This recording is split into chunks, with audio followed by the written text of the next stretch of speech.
السلام علیکم میرے سب بہن بھائیوں کو، میرے تمام سننے والوں کو، میرے بزرگوں کو، سب کو میری طرف سے بہت بہت السلام علیکم. اور دعائیں بھی آپ لوگوں کے لیے کرتی ہوں کہ اللہ پاک سب کو زندگی صحت تندرستی کے ساتھ اور اسلام کے دائرے میں رہ کے ہم لوگ اپنے گھروں میں محبت سے رہیں.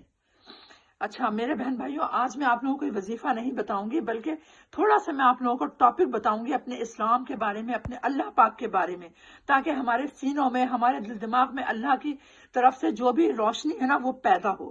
اسلام کی روشنی ہمارے دماغوں میں پیدا ہو، ہمارے دل کے اندر اللہ کی عبادت کا جذبہ پیدا ہو کہ حقیقت ہماری زندگی کی کیا ہے. اب میں آپ کو بتاتی ہوں، دیکھیں ہم اللہ کا شکر ادا کریں کہ سب سے پہلے اللہ پاک نے ہمیں مسلمان گھرانے میں پیدا کرا ہے. یہ ہمارا اللہ پاک کا بہت بڑا ہم پہ احسان عظیم ہے. اگر اللہ نہ کرے ہم کسی کافر گھرانے میں پیدا ہو جاتے یا کسی اور مذہب میں، تو ہمارے لیے صرف یہ دنیا ہوتی. کیونکہ آج کل آپ دیکھ رہے ہیں نا، مسلمانوں کے علاوہ ہمارا یقین ہے، ہمارا ایمان ہے، ہمارا قرآن کہہ رہا ہے کہ مسلمانوں کے علاوہ قیامت کے دن جو یہ کافر ہیں، جو اللہ کو نہیں مانتے، چاہے وہ کوئی بھی ہو، اللہ پہ جو ایمان نہیں رکھتا، حضور صلی اللہ علیہ وسلم کو آخری نبی خاتم الانبیاء نہیں مانتا، اس دنیا کے بعد میں ان کے آخرت بہت خراب ہے. صرف جہنم کی آگ تیار ہے ایسے لوگوں کے لیے جو آخرت پہ ایمان نہیں رکھتے، جو حضور صلی اللہ علیہ وسلم کو آخری نبی نہیں مانتے. توبہ نعوذ باللہ. میں آپ کو آج یہ بتاؤں کہ دیکھیں ہر بچہ مسلمان پیدا ہوتا ہے، پھر جیسے جیسے وہ بڑا ہوتا ہے ویسے ویسے وہ اپنے گھر والوں کے مذہب کو اپناتا ہے. کیونکہ جب بچہ پیدا ہوتا ہے تو اس کا کوئی مذہب نہیں ہوتا، لیکن ہمارا کہنا ہے کہ ہر بچہ مسلمان پیدا ہوتا ہے. ہم مسلمانوں کا عقیدہ ہے، ایمان ہے.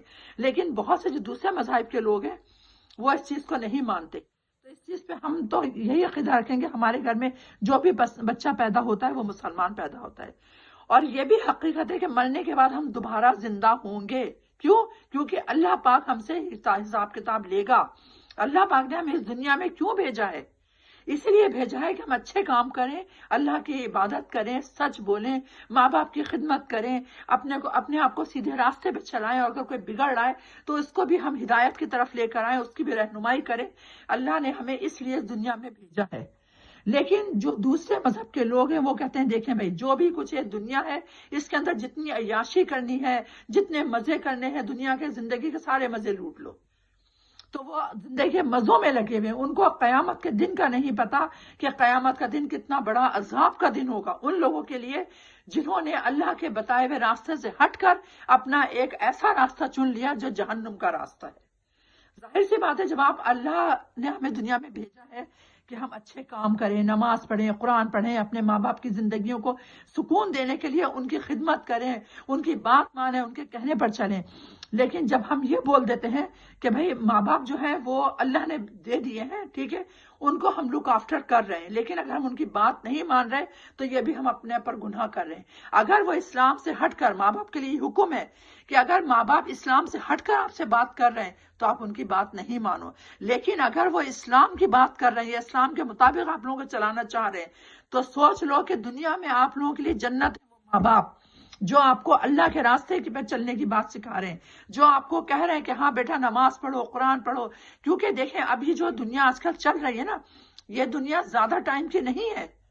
لیکن اس وقت اتنے فتنے ابھی تو پیدا ہوئے نہیں جتنے ہوں گے آہستہ آہستہ، جو ہمیں ہمارے اسلام سے دور کریں گے، ہمارے اللہ سے دور کریں گے. اور اس وقت صرف وہی لوگ کامیاب ہوں گے یا وہی اولادیں جو سب سے پہلے اپنے اللہ کو ایک مانیں گے اور حقیقت مانیں گے کہ اللہ جو ہے وہ ہمیشہ سے ہمیشہ رہے گا. اور ہم نے مرنے کے بعد اپنے اللہ کو دیکھنا ہے اور اللہ کے سامنے ہم نے پہنچ کر اپنا حساب کتاب دینا ہے. ہمارا ایمان ہے اس بات پر کہ ایک دن قیامت آئے گی، اللہ کے سامنے ہم نے پیش ہونا ہے، اور جو کچھ ہم دنیا سے لے کے جا رہے ہیں، یعنی کہ اگر عبادت لے کے جا رہے ہیں، اللہ کے کہنے پہ چل کے اپنا ثواب کے کام کر کے جا رہے ہیں، تو ہمارے لیے جنت ہے.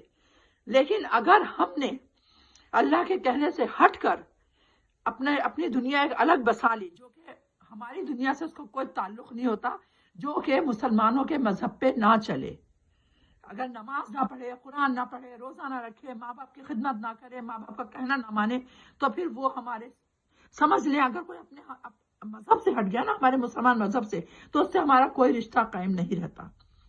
اس لیے میں کہتی ہوں کہ دیکھیں آج کے دور میں کم سے کم یہ سوچ لیں کہ اگر آپ کو اللہ نے عقل دی ہے اور آپ مسلمان گھرانے میں پیدا ہوئے ہیں تو سمجھ لیں کہ آپ سب سے زیادہ قرآن کو دیکھیں، قرآن کی طرف پڑھیں، قرآن کے ترجمہ پڑھیں، چاہے جو بھی زبان میں آپ کو قرآن کا ترجمہ ہر زبان میں ہے. اگر آپ انگلش بولتے ہیں تو انگریزی میں قرآن کا ترجمہ ہے. اگر آپ کو قرآن نہیں پڑھنا آتا تو پھر آپ ترجمہ پڑھیں انگلش میں. اگر کوئی اور زبان ہے تو ہر زبان میں قرآن کا ترجمہ ہے. یہ دیکھیں آپ لوگ اگر آج قرآن کو سمجھ لیں گے اور پڑھ کے، یعنی کہ اس کو بند کر کے رکھ دیں، نہیں سمجھیں اس کو، کیونکہ قرآن ہی ہمیں سب کچھ سکھا رہا ہے. ہماری روزمرہ کی زندگی کے مطابق ہے قرآن. قرآن صرف اس لیے نہیں کہ پڑھو مقدس کتاب سمجھ کے اسے کپڑے میں لپیٹ کے اوپر کہیں رکھ دو، نہیں. قرآن کے ذریعے ہم اپنی زندگی کے روزمرہ کے جو بھی معاملات ہیں ان کو سدھار سکتے ہیں، اپنے بگڑے ہوئے کاموں کو بنا سکتے ہیں. یہ ہمیں سورہ تغابن کے ذریعے پتہ چلا ہے. سورہ تغابن کو یعنی کہ یوم تغابن بھی کہا جاتا ہے، یعنی کہ جب قیامت کا دن آئے گا تو اس دن کو ہم یوم تغابن بھی کہہ سکتے ہیں، قیامت کا دن. تو یہ سورہ تغابن کو جو پڑھ لیتا ہے، اس کو سمجھ لیتا ہے، اس کو ان سب باتوں سے یقیناً